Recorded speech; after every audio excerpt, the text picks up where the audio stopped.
Salvete omnes. Pauca de Martyrologio Romano et deinde de Matutino, de lectione praesertim Sancti Augustini, dicam, ergo initiemus, incoemus. Quarto nonas Novembris, cilicet die secunda vel die secundo mensis Novembris, nonne? Perunque quarto die ante nonas Novembres vel Novembris mensis. Commemoratio omnium fidelium defunctorum vocatur commemoratio quia commemoratur etiam mors, nonne, omnium, et etiam recolimus mortem nostram propinquam, nonne. Si die secunda Novembris incidat et revera haec verba sunt praesertim de rubricis, nonne de agendis et non de ipsa commemoratione. Sed utcunque legamus. Si dies secunda Novembris incidat in dominicam, predicta verba leguntur primo loco die sequenti, nonne, id est in tertio die mensis Novembris, quia ita non commemoratio omnium fidelium defunctorum in dominica non fit, nonne, sed postponitur in insequentem feriam secundam sive diem lunae ut aiunt quidam. Petuvione in Pannonia superiore natalis Sancti Victorini eiustem civitatis episcopi, qui post multa edita scripta, id est scripsit multa, et edidit multa, ut Sanctus Hieronymus testator, vel dicit, scribit, in persecutione Diocletiani martyrio coronatus est. Tali modo finiuntur multe vitae in Martyrologio Romano, martyrio coronatus est. Ter geste passio beati justi, qui in eadem persecutione scilicet Diocletiani, qui Augustus, qui Caesar, multos Christianos necavit, nonne, vel necari iusit. Sub manatio praeside martyrium consummavit, nonne.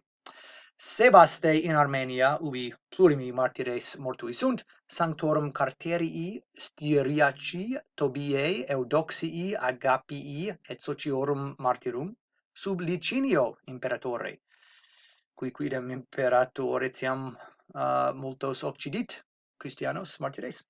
In Perside sanctorum martyrum Accindini, Pegasii, Aftonii, Elpidifori, et Anempodisti, cum plurimis sociis, nonne, et sociorum martyrum cum plurimis sociis habetur talis locutio pluries in Martyrologio. Id est memoria de sociis, nonne, quorum nomina non inveniuntur in Martyrologio. In Africa natalis dies celebratur sanctorum martyrum Publii Victoris Hermetis et Papiae. Tarsus, in Cilicia Sancte Eustochii, Virginis et Martyris, quae sub Juliano Apostata post dira tormenta in oratione reddidit spiritum. Et notandum est, fortasse, virgines extitisse plures nomine Eustochium, id est Eustochium erat nomen femininum, quid dicam, ergo Sancte Eustochii. Nonne, videtur nobis fortasse hodiernis curiosum, sed Eustochium erat nomen feminarum, nonne, antiquo tempore. Cui etiam scribit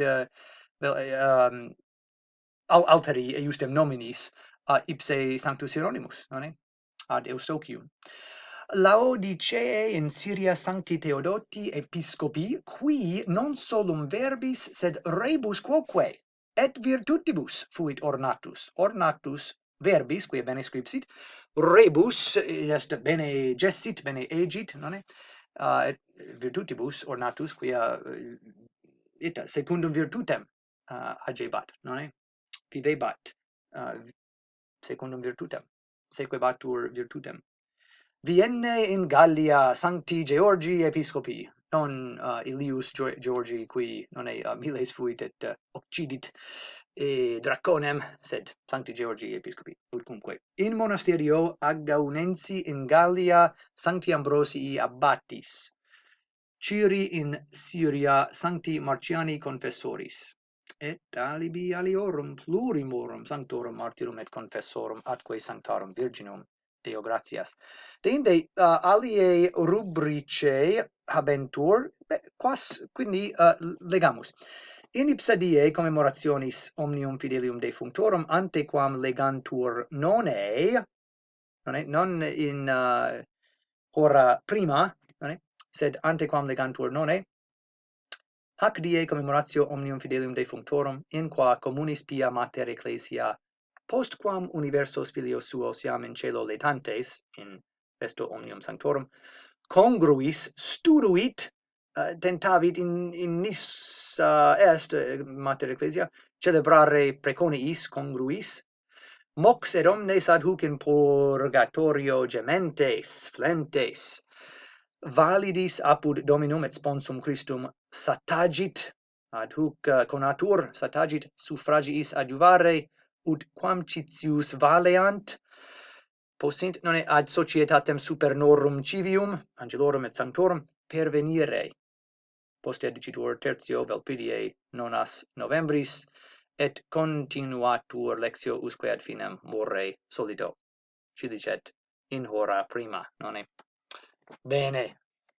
Nunc pergamus ad textum breviarii sive matutini, lectio quarta ex libro Sancti Augustini Episcopi de cura pro mortuis gerenda. Bene. Curatio funeris, conditio sepulturae, pompa exequiarum, magis sunt, curatio funeris necesse est ut fiat, curatio funeris. Conditio sepulturae, oportet sepelire, etiam debemus ali quantulam pompam exequiarum agere, sed magis sunt vivorum solatium est nobis, quam subsidia mortuorum, seu opes auxilia subsidia mortuorum, nec ideo, sed non ob hoc, nec ideo tamen contemnenda et abjicienda, vel proicienda, vel neganda, derelinquenda, sunt corpora defunctorum, maximeque justorum ac fidelium, Christianorum, Catholicorum, quibus tamquam organis et vasis ad omnia bona opera sancte usus est spiritus. Id est spiritus eorum usus est sancte, modo sancto, organis et quasi organis et vasis vel tamquam corporibus, ad omnia bona opera per agenda perficienda. Si enim paterna vestis et annulus ac si quid huius modi et similes res, tanto carius est posteris, ego etiam ad huc annulum paternum gero in digito medio, quia maior erat pater meus, sed annulum eius gero, et revera carissimus mihi est annulus eius, in digito.